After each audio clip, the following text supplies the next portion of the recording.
Hi everyone, welcome to another episode of Wishing You Well. I realize in a lot of episodes I say this one's going to be different. So I'm going to stop saying that because maybe they're all different. But today I have a special guest, my good friend Cheryl here. Hi. Cheryl and I have known each other, it seems like forever now. But we've done a lot together professionally, personally. I guess it's funny, and it's not accurate, but people would refer to Cheryl as my right hand man through life and everything. But that's not true. Cheryl took the lead on her own. So part of it is this first part. I wanted to reflect back on our YMCA life, even though we've had other projects after that. But what do you remember the most? So I started at the YMCA as a leader.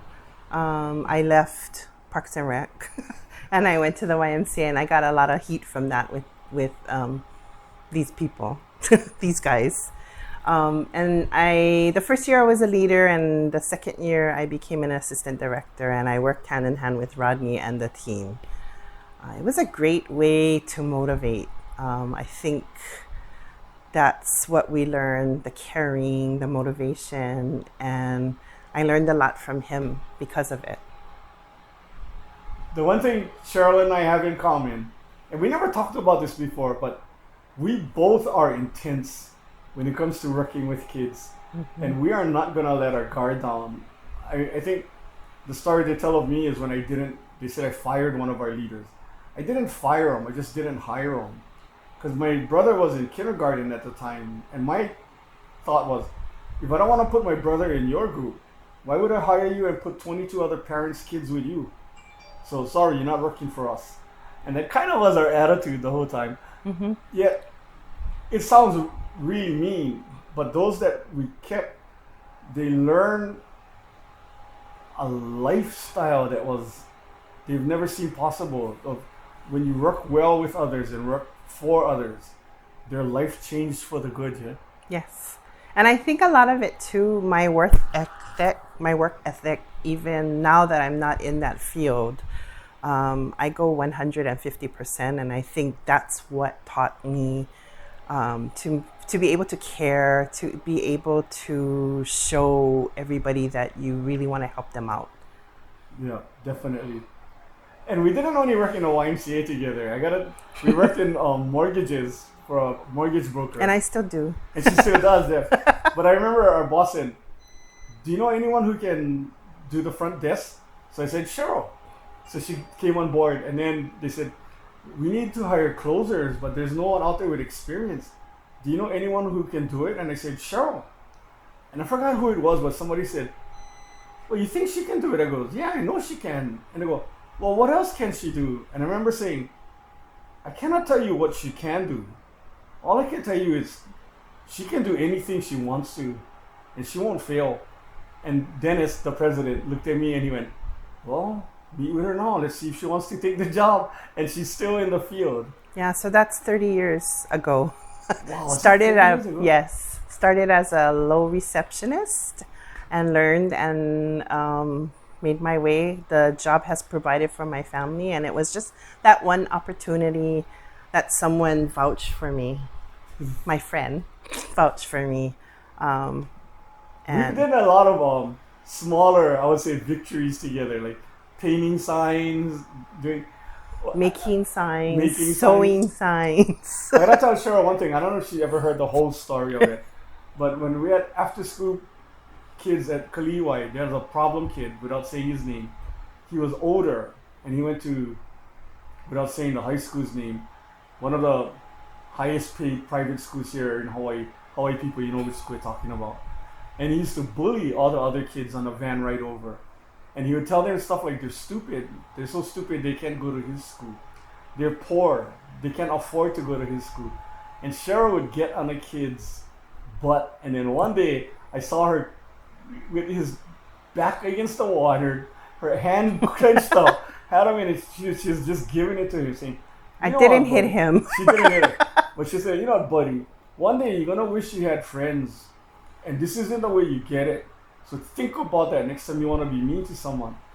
So anyway, as life goes on, the kid ends up being a top baseball recruit out of Hawaii. Ended up going to college and made the pros.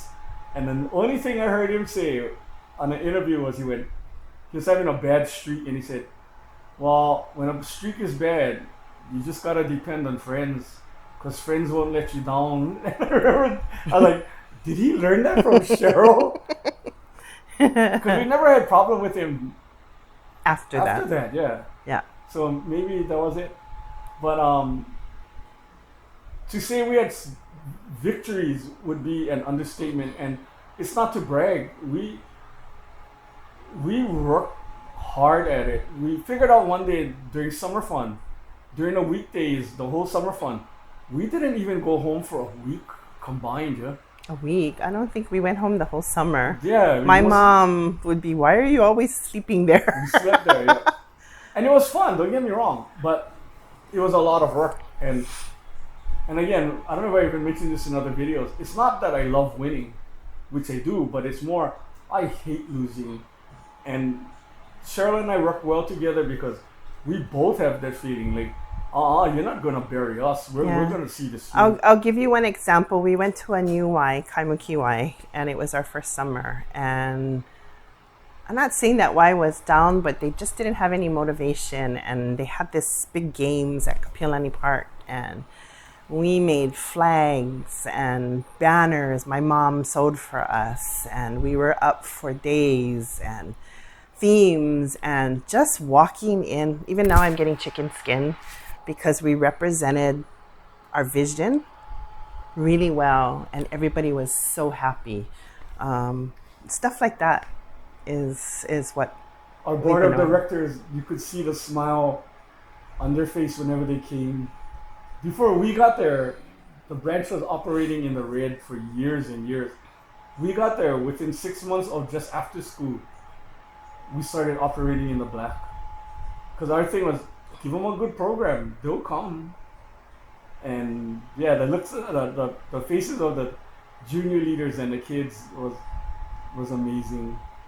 And the other amazing part is some of those junior leaders are adults, and I see them at my kids' school. One in general, my daughter goes to school, and he's her counselor.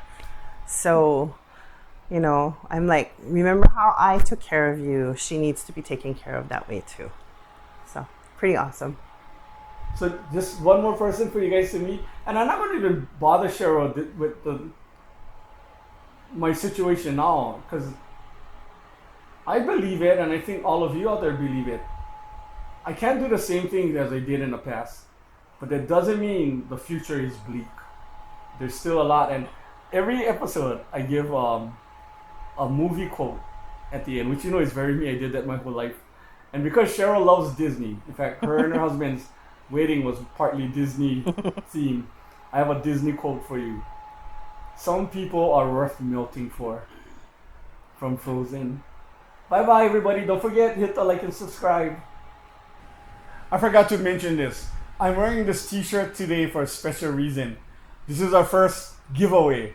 If any of you out there knows where this shirt is from, put it in the comment section, and then we're going to film you in an episode. So if you know where this shirt is from, it's a long time ago. All right, thanks, folks.